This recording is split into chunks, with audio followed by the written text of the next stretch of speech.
Tere ka minu poolt veel kord kõigile ja siis räägin siis pärilike lihashaiguste ravivõimalustest ja siinkohal kõigepealt vabandan, et ma siin ise olen. Me väga lootsime saada välislektorit, kes kahjuks üks läks Indiasse, teine USA-sse ja kolmandaga me lõpuks ikkagi ajalised kokkuleppele ei saanud, aga vähemalt esimene lektor number 1, professor Servees on lubanud tulla järgmisel aastal. Aga püüan siis anda ülevaate pärilikest lihashaigustest ja kõigepealt sissejuhatuseks mul puudub huvide konflikt antud ettekande tegemisel, aga siis meie töögrupi on rahastatud Eesti Teadusagentuuri ja Sotsiaalministeeriumi poolt, kus me ka uurime pärilikke lihashaigusi, millest ma siis täna räägin. Mul millegipärast ei jookse siin slaidid, ma korraks ütlen. Ma ei näe neid. Jah, väga hea. Muidu ma pean kogu aeg teile oma kukalt näitama. Kõigepealt siis natukene mõistetest ehk definitsioonist. Me kõik oleme harjunud rahvakeeles ütleme lihashaigus, aga mis see tähendab? Ja kui te vaatate seda joonist tegelikult, siis te näete, et selle mõiste all nagu neuromuskulaarsed haigused me tegelikult võime mõelda väga erinevaid kahjustuse punkte, et see muutus võib olla seljaajus, seljaaju närvis endas, võib olla see närv kahjustunud, võib olla muudatus selles lihasrakus endas ehk lihase kahjustus ja seal vahepeal on veel see, kui närv ei suuda üle sünapsi anda üle signaali lihasele, siis on samamoodi olemas teatud tüüpi haigused. Nii et me peame aru saama, et see kahjustus võib olla erinevas kohas ja selle tõttu ka see sihtmärk, kuidas siis teoreetiliselt võiks patsienti ravida, on erinev. Nüüd on see järgmine küsimus, kui me räägime Eesti kogukonnale, kui palju võiks olla Eestis lihashaiguseid ja sellega me praegu tegeleme, me ei ole seda tööd tegelikult lõpetanud, seda teeb nooremteadur Siiri Sarv ja ma näitan siin tema vahepeal koostatud slaide, et anda ülevaadet, kui suur on see grupp patsiente, keda on testitud neuromuskulaarse haiguse kahtlusel ja praeguseks hetkeks meil on ligi 400 patsienti teada ja kui siit slaidilt on näha, et kõige suurema grupi moodustavad spinaalse lihasatrophiaga patsiendid ja teisel kohal on Duchenne lihasdüstroofia, kolmas osakaal kuulub siis myotoonilise düstroofiale tüüp 1 ja tüüp 2 ja see suur sinine päts, mis siin siis vasakul pool on siin termin NGS geenipaneel ehk siis inglise keeles Next Generation Sequencing ehk siis kui on palju geene korraga vaadatud, väga suur hulk patsiente on uuritud sellel meetodil ja järgmisel slaidil te näete, et see pilt on tegelikult väga kirju. Me diagnoosime väga paljusid erinevaid haigusi ja tegelikult me puutume kokku erinevate patsientidega, kes kõik esitavad meile seda küsimust, et kas minu haigus saab ravida. Et selles ülejäänud grupis on 3 natuke suuremat gruppi titiinigeen ehk TTN lühendina, CAPN3 ja CLCN1, kus siis me võib-olla räägime natuke suuremast hulgast patsientidest. Aga siis, mida me teha saame ja milliseid võimalusi me oleme nagu kaalunud hästi põgusalt spinaalsest lihasatrophiast, kuna ma tean, et kaasprofessor Liis Väli seda põhjalikult käsitleb ja seesama doktorant Siiri Sarv on tegelikult juba kokku kirjutanud ja avaldanud spinaalse lihasatroofia levimuse Eestis, mille alusel ligikaudu iga aasta 1-2 uut patsienti sünnib. Ja võib-olla kõige olulisem fakt on see, et kuigi me lõpetasime selle töö alles paar aastat tagasi, siis nagu te näete, patsientide hulk on juba suurenenud uute sündide kaudu ja samuti ka nähes, et ikkagi me ei omanud kõiki andmeid sellel hetkel, mis olid olulised.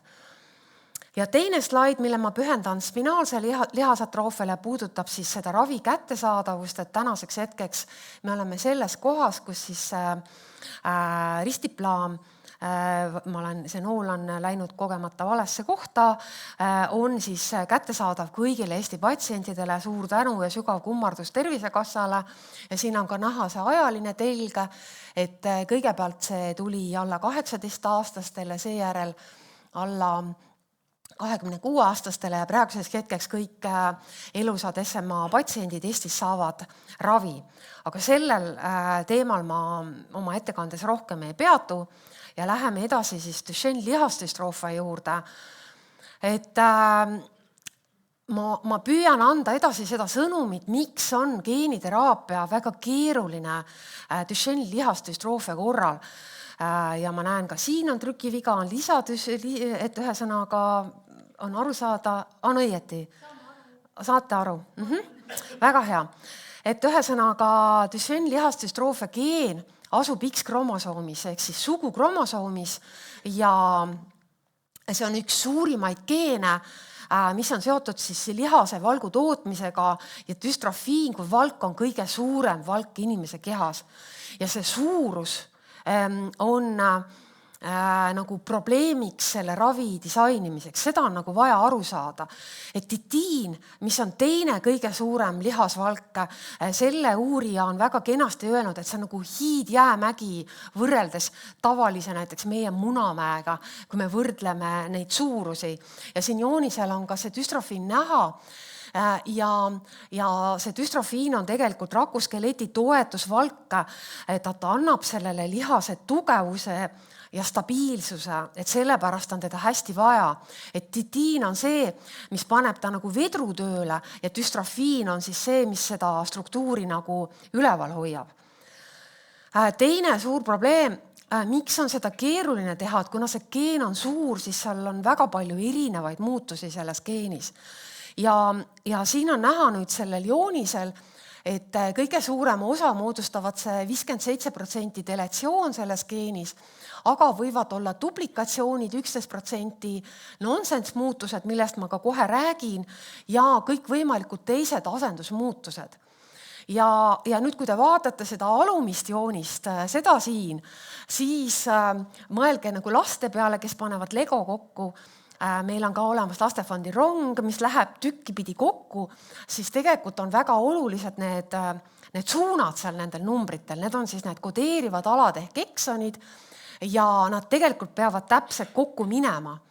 Ja see on siis see alus, miks teatud tüüpi raviviisid on välja töötatud selle nagu struktuurilise ülesehituse tõttu.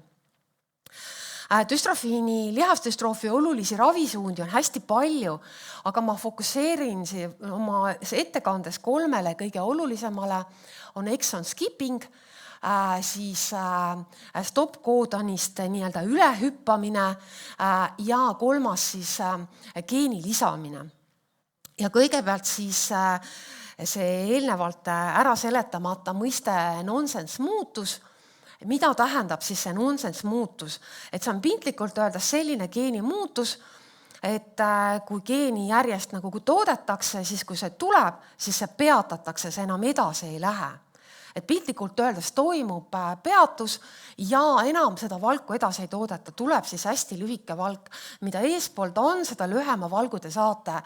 Ja see ravim või see molekul, mida on püütud siis leida, peaks sellest nagu üle hüppama ja tootma siis düstrofiini valgu, mis on küll natuke lühem, aga siiski päris hästi funktsioneeriv.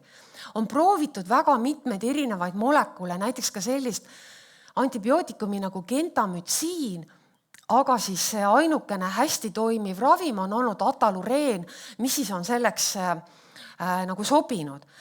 Kitsaskoht on nüüd sellel see, et see on kasutatav ainult 10% patsientidest, kellel on see trunkeeriv või nonsense muutus. Ja meie oleme läbi käinud Eestis kõik kogu oma nimekirja, me teame, kellel täpselt selline muutus on ja siit tuleb nüüd see teine kitsaskoht, mis on nii-öelda põrand, mis on olnud ravimifirmade poolt ette kirjutatud, mida ütles ka Rob Vinn, et me peame järgima neid reegleid, mis tuleb ravimitootjalt.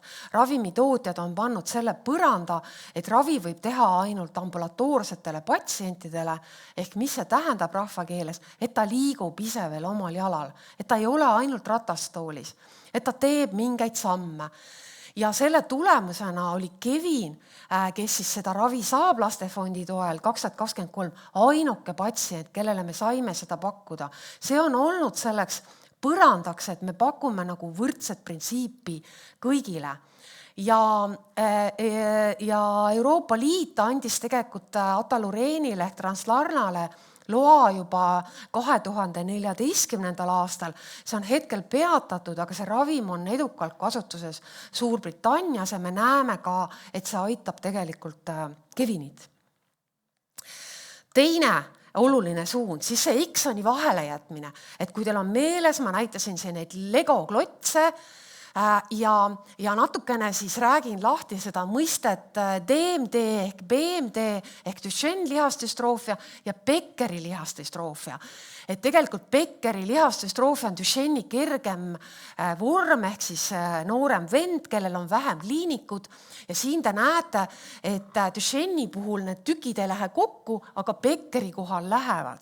Ja piltlikult öeldes see exon skipping on see, et lükkame selle ühe välja, mis selle asja raamist välja viib ja selle tõttu ta läheb kokku uuesti ja toodetakse see valk, mis on küll lühem, aga jälle ta funktsioneerib oluliselt paremini kui mitte funktsioneeriv valk.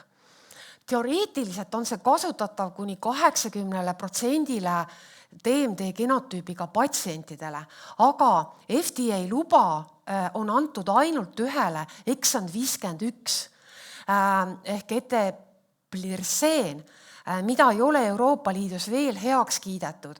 Töötatakse ka exon 53-ga, exon 45-ga ja professor Servees ütles, et ta hakkab tegema kliinilise katseid exon 45-ga ja ma juba tean, et ta on lubanud ühe Eesti lapse sinna katsesse võtta, kellele see sobib. Aga me oleme selleks, et seda rakendada Eestis, me pidime läbima Sarepta koolituse arstidena, mina ja doktor Eve Õiglane-Schlick. Seejärel me saime õiguse kasutada nende algoritmi, et seda hinnata.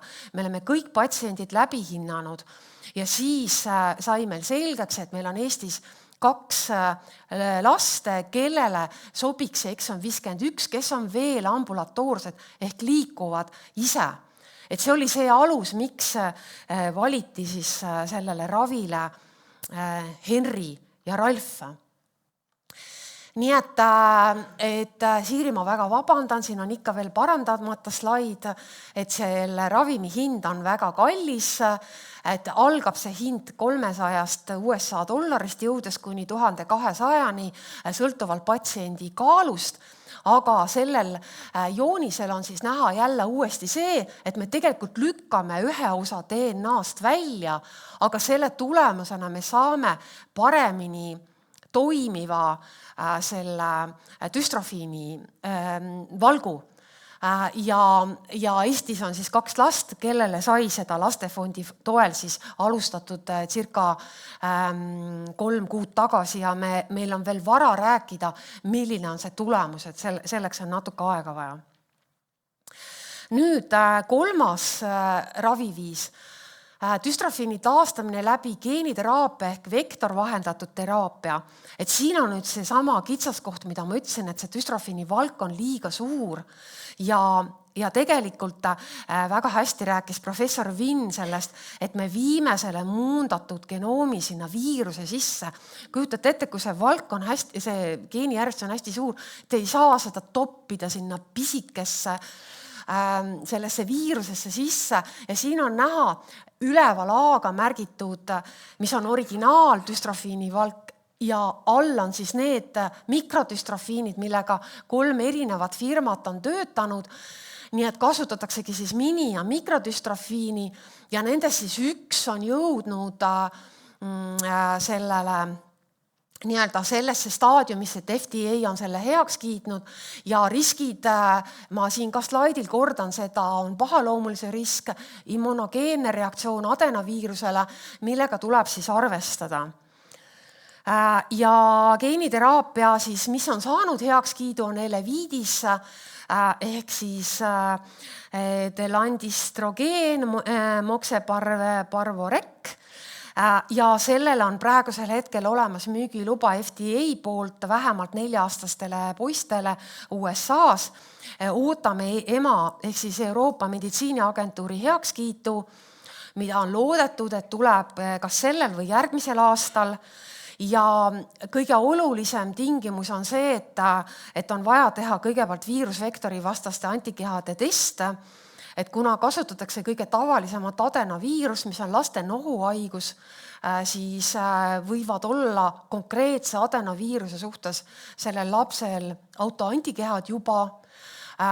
Näiteks mõned mu teised patsiendid, kes loodavad saada geeniteraapiasse, on võtnud oma lapse näiteks kollektiivist ära, et vähendada adenoviirusinfektsioone, et see on risk, millega tuleb arvestada ja meile ametlikult teadaolev hind on kuskil 3 miljoni ulatuses.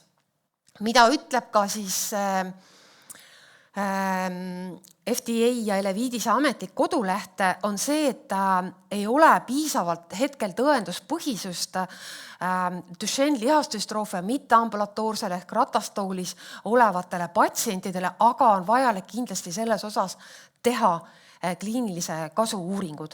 Nii et selle koha pealt meil teadmine puudub.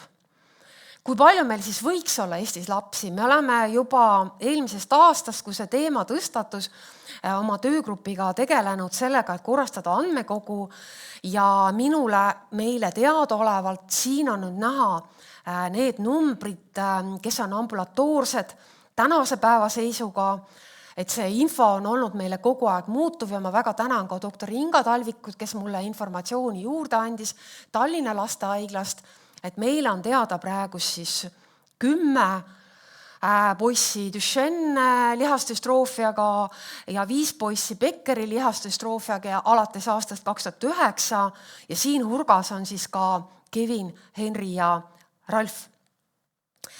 Aga me ei tohiks unustada ära ka teisi lihashaigusi, ka minu teised patsientid kogu aeg küsivad, mis on need uued võimalused, mida oleks võimalik nagu saada.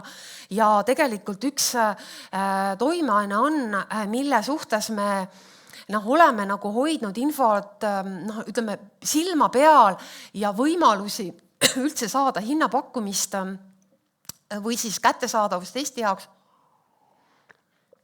Selle nimi on Sevastemteen, mis siis on molekul, mis siis peaks parandama lihase kontraktsioonist tekkinud kahjustust. Et siin vasakpoolsel pildil te näete seda sama, kuidas terve lihas kontraheerub. Jälle see titiin on see, mis annab annab selle painduvuse ja düstrofiin stabiilsuse, siis tegelikult kui see üks nendest valkudest on kahjustatud, siis hakkab sinna vahele ladestuma rasv ja lõpuks lihasrakud asenduvad rasvkoega. See on see peamine põhjus, miks lihashaiged enam liikuda ei saa. Ja see konkreetne molekul peaks siis lõõgastama seda lihast ja parandama seda, et seda kahjustust ei tekiks.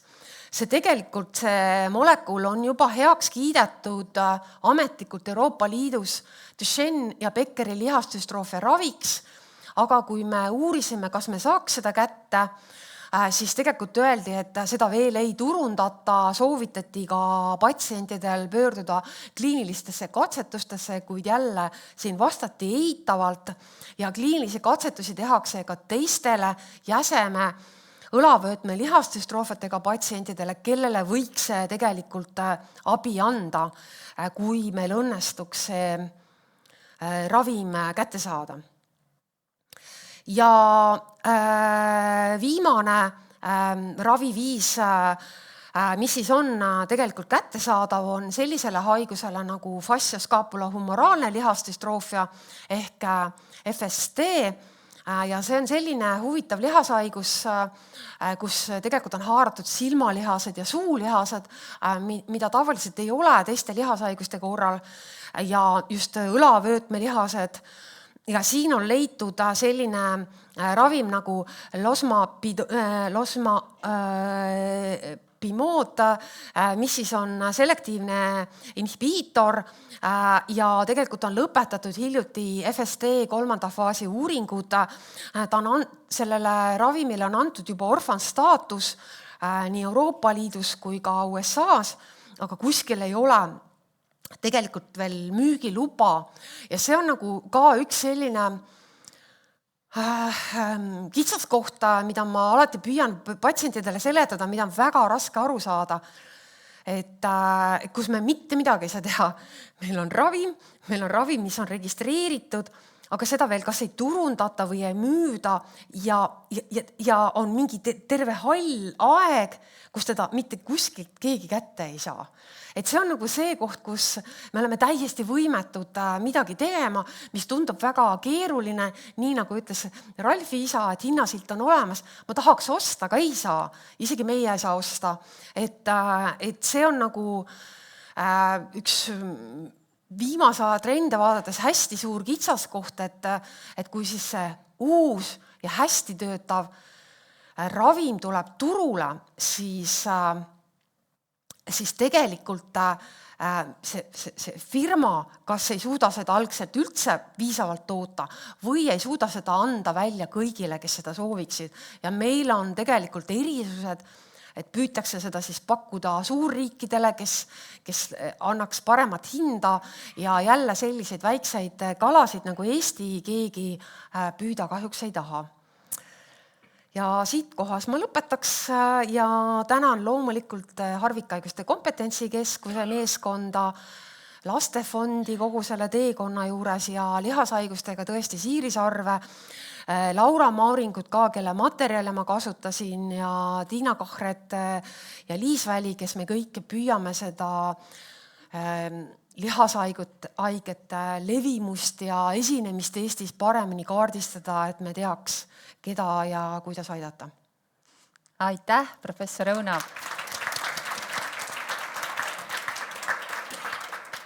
Kas on mõni küsimus? Või tähelepanek?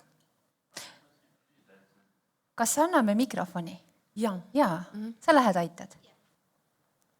Kas sellel savilitriiril või mis tähega oli? Kas seal enam mingi kaasambulantaarsuse nõue või kuidas sellega lood on? Selleni ma hetkel jõudnud ei ole, et kas seda ambulatoorse nõuet oleks või ei ole. Meie nagu esimene soov oli see üldse, et me saaks kätte pakkumise, et üldse seda oleks võimalik Eestisse tuua ja mis on selle hind. Et hakata üldse nagu arutama, kellele, millises mahus ja kui palju me saaksime seda ravimit tegelikult pakkuda. Et kust tuleb see ambulantaar et see nii-öelda kõndimisvõime teema, et miks see nii oluline on? Ka ma ei oska vastata, kuna ma ei tööta ise ju ravimifirmas ja tõesti väga hästi professor Roop Vind tegi selle näite, et ravimifirma dikteerib selle piiri, milliseid patsiente nad arvavad, et see ravim võiks toimida. Sellel on osalt see ma arvan, et seal on see taga, et eriti kui tehakse kliinilise katsetusi, siis valitakse paremas seisus olevaid patsiente, et saada paremaid tulemusi, et tõestada selle ravimi edukust. Et see võib olla üheks selleks aluseks. Nii et praegusel hetkel tõesti ma ekstra lugesin selle, näiteks ka geeniteraapia kohta öeldi, et USA's hakatakse või tehakse juba kliinilisi katsetusi mitteambulatoorsetele patsientidele, et näha, kas on sellel efekti või mitte. Aga kui võib-olla mõned mäletavad seda metakromaatilise leukadüstroofia lugu, mida ma vist rääkisin 2 aastat tagasi, professor Roop Vind ka küsis seda minu käest, et kas meil seda on, siis seal oli selline kriteerium, et IQ peab olema üle 85. Meie lapsel oli 79. See vahe on nii väike. Kui teil on 2 last, kellel on 79 ja 85, te ei tee vahet sellel. Aga see oli nii-öelda põrand ja kõik meile öeldi ära, et ei saa seda ravi. Nii oli. Ja, üks küsimus on veel siin eespool. Tere, tegelikult see ei olnudki küsimus, ma tahtsin natuke aidata sellel küsimusele vastata, et miks see kõndimisvõime või liikumisvõime on, et ma arvan, et üheks põhjuseks muidugi see, et kliinilistesse uuringutesse võetakse kergemaid haigeid või kellel haigus ei ole nii väljendunud, aga üks on ka lihase poolt see, et kui teatud haiguse faasis on juba lihaskude suures osas asendunud rasvkoega, siis see ravim ei anna enam seda efekti, meil ei ole enam võimalik seda lihast kaitsta, see lihaskontraktsiooni osas just, et kui meil ei ole enam, meil ei ole enam seda lihast, mis selle liigutuse või teeb, et on lihasrakk siis asendunud juba rasvkoega. Ja me tegelikult meil absoluutselt puuduvad, sa tõite väga hea vastuse välja, et meil puuduvad absoluutselt teadmised, et kui lihaskude on asendunud rasvkoega, kas lihas suudab üldse regenereeruda sellistel juhtudel või mitte, seda me tegelikult ei tea. Et neid teadmisi meil kahjuks ei ole. Aga kunagi võib juhtuda, et uuritakse välja või? Ja, kunagi võib juhtuda, et uuritakse välja. Jaa. Suur tänu!